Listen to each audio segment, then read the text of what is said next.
শীতে অবস্থা খুবই খারাপ। আমরা এখন বের হয়েছি শ্রীমঙ্গলের শীত দেখার জন্য।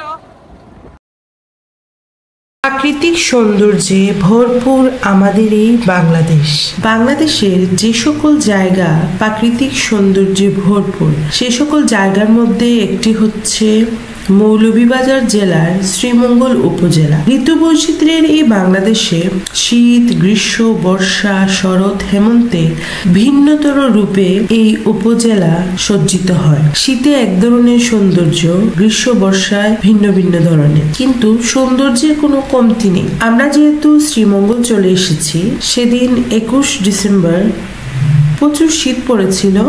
আমরা বাসা থেকে বের হয়ে আমরা নিকটস্থ একটি চায়ের দোকানে গিয়েছিলাম। সেটা সাদ্দাম ভাইয়ের চায়ের দোকান নামে পরিচিত। লাউয়াছড়া বনের পাশে এই চায়ের দোকান। খুবই সুন্দর একটি পরিবেশের মধ্যে এই দোকানটি অবস্থিত। এখানে অনেক বেশি লোক সমাগম হয়। যারাই বেড়াতে আসেন তারা একটু বসে নিরিবিলি আড্ডা দেন, কিংবা স্থানীয় লোকজনরা এখানে প্রচুর বসে। আমরাও একটু সময় এখানে ছিলাম, বেশ ভালো লেগেছে। তো এখানে থেকে যে ভিডিও ক্লিপগুলো আমি ধারণ করেছিলাম কিংবা আসার সময় ধারণ করেছিলাম, সেগুলো নিয়েই আজকের এই ভিডিওটা আপনাদের কেমন লেগেছে সেটা কমেন্ট করে জানাবেন। আশা করি সবাই ভালো আছেন, আমিও ভালো আছি। আগামী ভিডিওতে আবার আপনাদের সাথে দেখা হবে। আসসালামু আলাইকুম। আজ এই পর্যন্ত।